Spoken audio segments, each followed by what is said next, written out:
آپ نے دیکھا۔ چلیے امی، چلیے ابو، خدا حافظ۔ حد ہے یار، اجازت ہو تو کیا میں بھی آپ کے ساتھ چل سکتا ہوں؟ بزرگوں کا فرمان ہے، پانی پیو چھان کر اور پیر کرو جان کر۔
السلام علیکم۔ وعلیکم السلام۔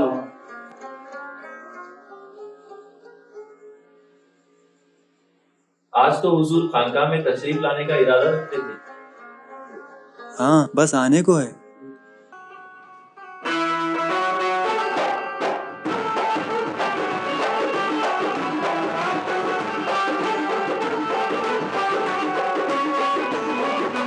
السلام علیکم۔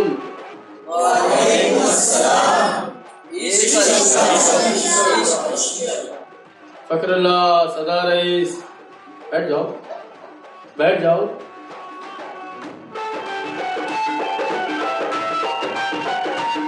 بیٹھ جاؤ بیٹھ جاؤ۔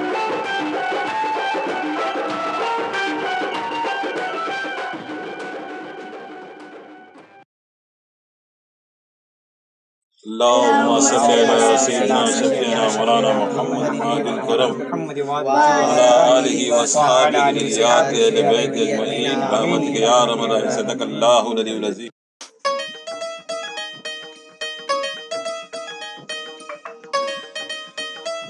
حضرت یہ ارباز بھائی ہیں، ان سے میری ملاقات جلالی پیر کے آستانے پر ہوئی تھی۔ یہ آپ سے کچھ جاننا چاہتے ہیں۔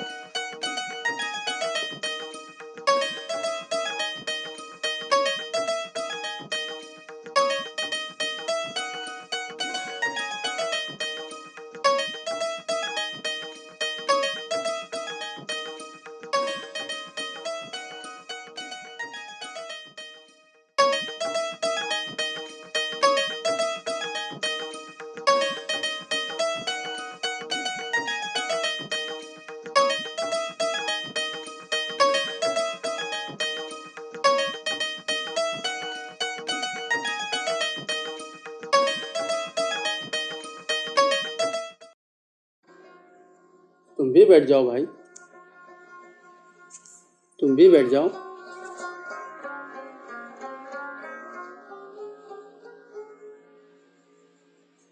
اور ایاز بھائی خیریت؟ شاہ صاحب سب ٹھیک تو ہیں؟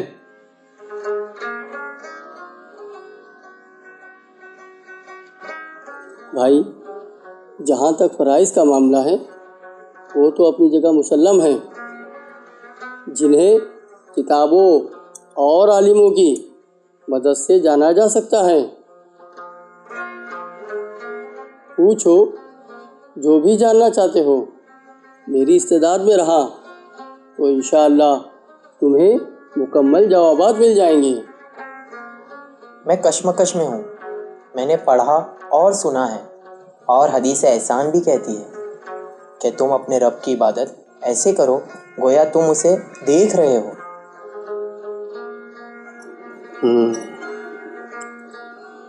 اس کا جواب معرفت ہے.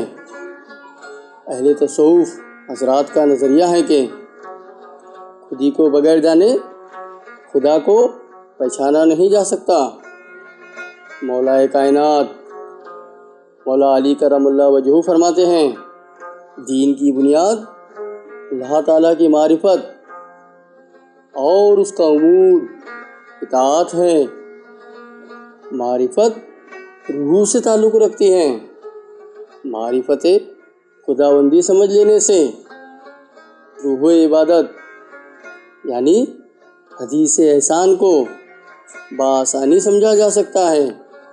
حضرت اگر ممکن ہے مجھے بھی اس سمجھ سے آگاہ کر دیجیے. بہت خوب. اس کی کچھ شرطیں ہیں بیٹا جن کو پورا کرنا ہوتا ہے. حضرت مجھے سب منظور ہے. صرف جان لینے سے مقصد پورا نہیں ہو جاتا. برا نہ ماننا، میرے پیر و مرشد کہا کرتے تھے جس علم پر عمل نہ ہو اس علم کے حاصل کر لینے سے انسان مزید خسارے میں چلا جاتا ہے. علم تو شیطان کے پاس بھی غضب کا تھا، مگر ایک سجدہ نہ کرنے کی وجہ سے بیچارہ مارا گیا. اگر جاننا ہی ضروری ہے تو آج کے اس ترقی یافتہ دور میں انٹرنیٹ، فیس بک، یوٹیوب وغیرہ وغیرہ کئی سوشل سائٹس ہیں جہاں علم بٹ رہا ہے. آج کا انسان coding, quantum theory, meta physics, دینی و دنیاوی ڈھیر ساری ظاہری معلومات حاصل کر سکتا ہے. میں نے سنا ہے جہاں ظاہری علوم کی انتہا ہوتی ہے وہاں اللہ کے برگزیدہ بندوں کے علم کی ابتدا ہوتی ہے. برخوردار العلم نقطہ تو خاص علم تو اس نقطے کا سمجھ لینا ہے. سرکار اور وہ نقطہ؟ کثرت میں وحدت کا سمجھ لینا. یونیٹی ان ایبنڈنس، انیکتا میں ایکتا. بھلے شاہ رحمۃ اللہ علیہ فرماتے ہیں پڑھ نقطہ چھوڑ حسابانو، چھڑ دوزک گور عذابانو، کر بند کفر دیا بابانو، کر صاف دلے دیا خوابانو، گل ایسے گھر وچ دگ دیے ایک نقطے وچ گل مک دیے. سبحان اللہ. حضور کتابیں تو میں نے بہت کھنگالی مگر اب تک سمجھ نہ پایا کہ تصوف کیا ہے.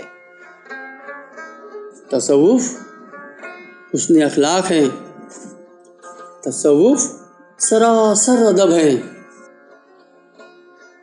تصوف سراپا عشق ہے. تصوف کامل توحید ہے. تصوف اپنے آپ سے اپنے رب کی معرفت ہے. تصوف سے پروردگار کی نزدیکی اور قربت ہے. تصوف ولایت کا سبب ہے. تصوف مذہب و عبادت کی جان ہے. تمام بری عادتوں کو چھوڑ کر پاکیزہ عادتوں کو اپنا لینا تصوف ہے. جہان کو نفرت سے دیکھنے کا نہیں بلکہ دنیا سے منہ پھیر لینے کا نام تصوف ہے. اپنے مال کو دوسروں پر صرف کر دینے اور دنیا کو دوسروں کے لیے چھوڑ دینے کا نام تصوف ہے۔ قرآن، حدیث اور فقہ، ان تینوں کا خلاصہ تصوف ہے۔ انیک میں ایک کو تلاش کر لینا تصوف ہے۔ کامل پیر قطرے میں سمندر اور بیج میں پورا درخت بتلا دیتا ہے۔ یہی ہے علم تصوف کا خلاصہ۔ محمد نام ہے شان خدا کا۔ سمجھے؟ حضرت، کیا شریعت اور طریقت دونوں جدا جدا ہے؟ نہیں، بالکل نہیں۔ جس طرح ہر آئینے کے دو رخ ہوتے ہیں، بالکل اسی طرح شریعت کا دوسرا رخ طریقت ہے۔ شریعت کی حسن ادائیگی کو طریقت کہتے ہیں۔ اگر ہم جسم کو شریعت مان لیں تو اس میں موجود روح طریقت کہلائے گی۔ اگر دودھ کو شریعت مان لیں تو دودھ میں پوشیدہ مسکہ طریقت کہلائے گا۔ شریعت درخت ہے، طریقت اس کی ٹہنیاں، معرفت اس کے پتے اور حقیقت بیج ہیں۔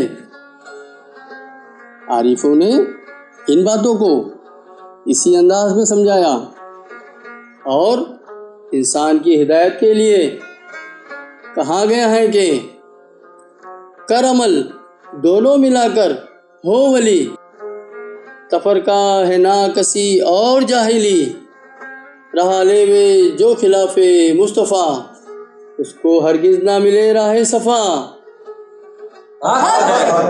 حق ہے حضور، حق ہے۔ حضرت، علم ظاہر اور علم باطن کیا ہے؟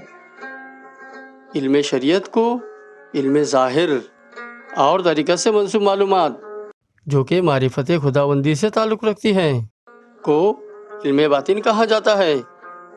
علم ظاہر کتابوں میں ہیں اور علم باطن سینوں میں۔ علم باطن علم نافع ہیں جو اس جہان میں اور اس جہان میں یکساں نفع اور فائدہ دیتا ہے، اور یہ سینہ در سینہ ہی سفر کرتا ہے، جسے قرآن پاک کی سورہ الکہف میں علم لدنی کہہ کے پکارا گیا۔ کچھ سمجھ میں آیا؟ قرآن پاک میں ہے وَعَلَّمْنَاهُ مِنَ لَدُنَّا عِلْمًا، یعنی ہم نے انہیں علم لدنی عطا فرمایا جس پر خدا کی خاص نظر ہو جائیں، وہ نسبت اور صحبت کے طفیل اس علم سے حصہ پاتا ہے جو خاصان خدا کی وراثت ہے۔ کیا ہر کوئی علم باطن سے آگاہ ہو سکتا ہے؟ ہاں، در حقیقت علم باطن علم نہیں، اس نقطے کی سمجھ کا نام ہے۔ علم تو صرف ایک نقطہ ہے جس کا بیج مرشد اپنے مرید کے قلب میں بو دیتا ہے۔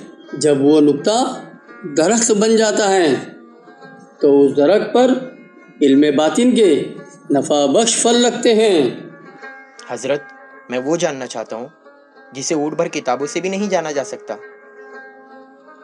یعنی علم معرفت؟ ہاں حضرت، معرفت۔ یاد رہے، دفتر معرفت کا پہلا سبق ہے بھائی، من رفع نفسہ فقد رفع ربہ۔ جس نے اپنے نفس کو جان لیا، اس نے اپنے رب کو پہچان لیا۔ پروردگار کی آیات یعنی نشانیاں تو ذرے ذرے میں ظاہر ہیں، مگر پوشیدہ، اول آخر ظاہر باطن وہی تو ہے۔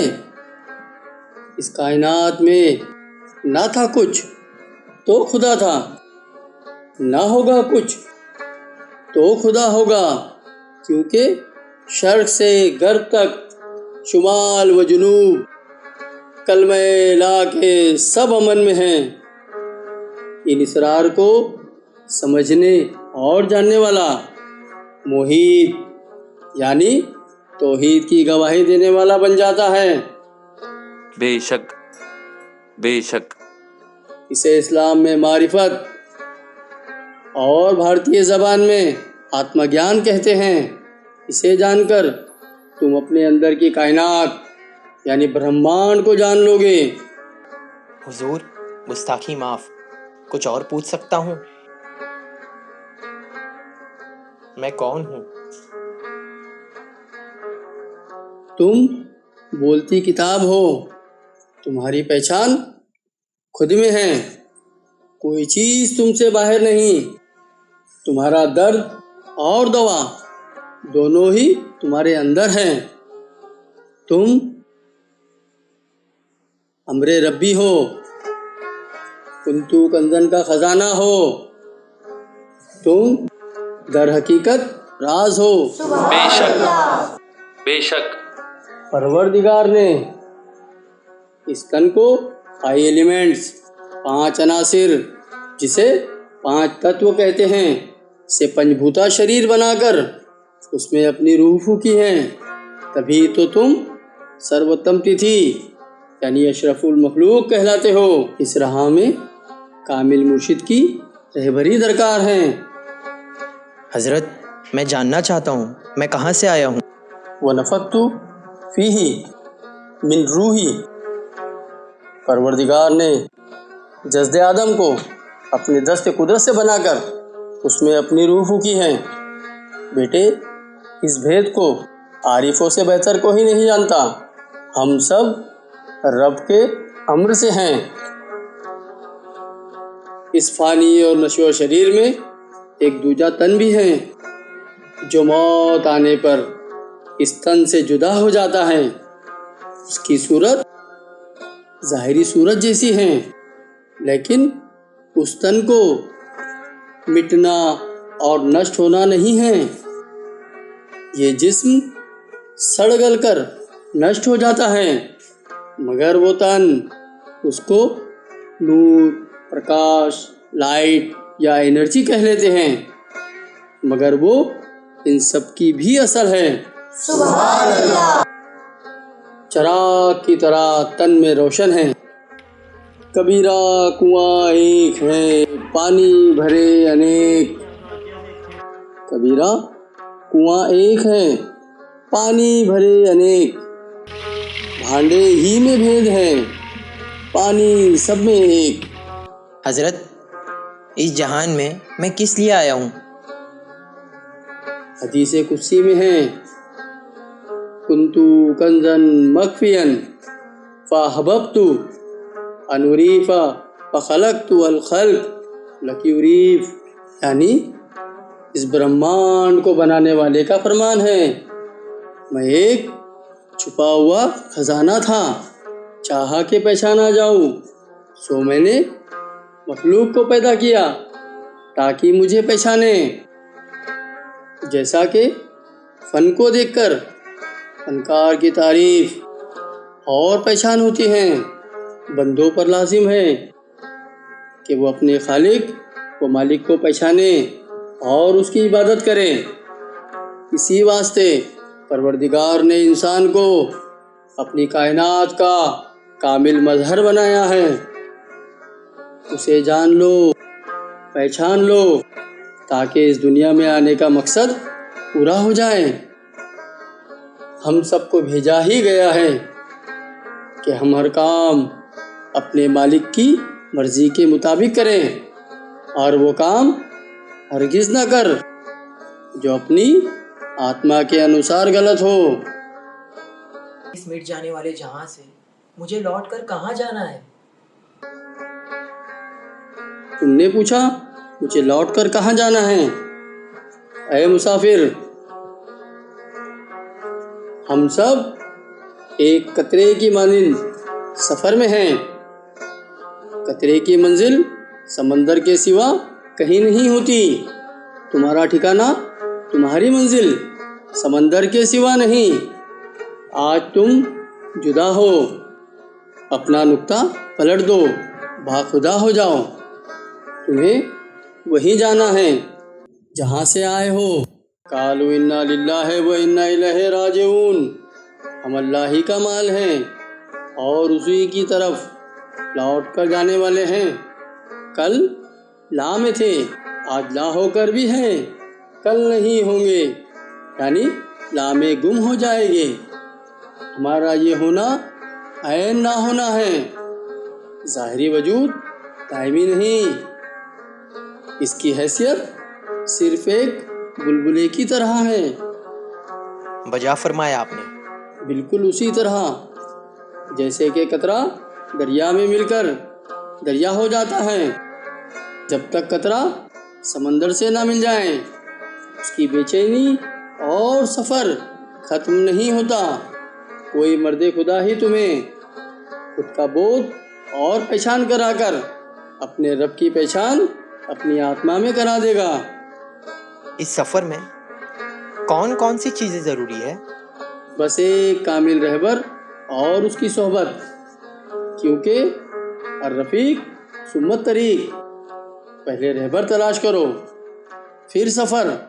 ہے چیزیں خود بخود چیزیں نشد، ہے چاہن خود بخود تیگے نشد، مولوی ہرگز نشد مولائے روم، تاز غلام شمس تبریزی نشد۔ اس کا معنی یہ ہے کہ کوئی چیز از خود کوئی چیز نہیں بنتی، کوئی لوہا از خود تلوار نہیں بنتا، جیسا کہ مولانا روم ہرگز مولا روم نہ بنے جب تک کہ شمس تبریزی کی غلامی قبول نہ کر لی۔ کامل رہبر مشکل اور دشواری میں مددگار ہوتا ہے۔ بزرگوں نے کیا خوب کہا ہے، پیر بن مدعا نہیں ملتا، خضر بن راستہ نہیں ملتا۔ ہیرا بنایا ہے ہر کسی کو ایشور نے، پر چمکتا وہی ہے جو تراشنے کی حد سے گزرتا ہے۔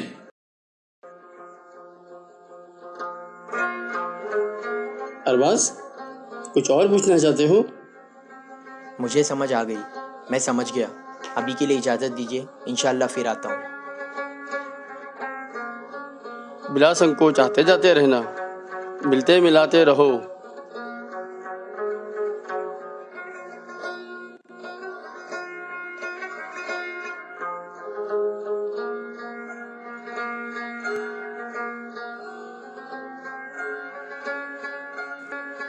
السلام علیکم۔ وعلیکم السلام، بیٹھو شاہ صاحب۔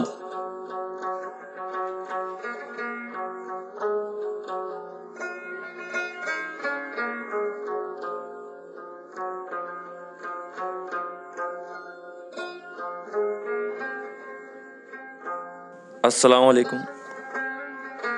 وعلیکم السلام، اور کمال شاہ بیٹھو۔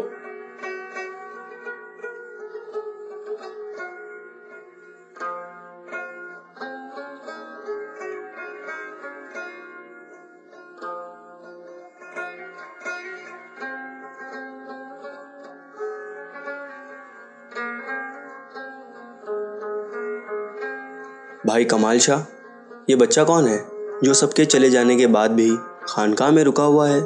اسے اپنے گھر جانا ہے یا نہیں؟ پتہ نہیں، میں نے خود بھی ابھی تک اس سے کچھ پوچھ گچھ نہیں کی۔ کچھ روز پہلے ہی حضرت جلالی پیر کے مزار پر ہمیشہ کی طرح گیا ہوا تھا۔ وہیں پر میری ارباز اور معروف سے ملاقات ہوئی۔ حضرت سے ملاقات کرنے کے لیے دونوں میرے ساتھ چلے آئے۔ کمال شاہ، ذرا اس بچے کو بلاؤ۔ معروف، ذرا ادھر آنا۔ جی بابا جی۔ بیٹھ جاؤ معروف۔ معروف بیٹھ جاؤ۔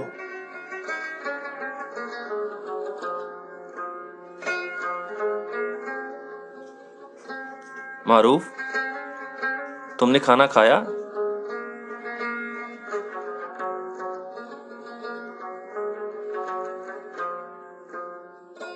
معروف رو نہیں، یہاں بیٹھو، آؤ۔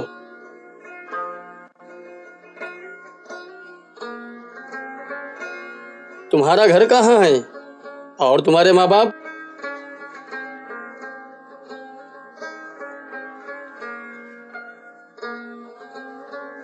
کمال شاہ شاید اکیلا ہے،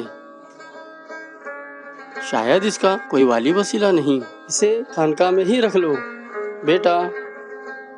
بیٹا آج سے تم یہی خانقاہ میں رہو، ٹھیک ہے نا؟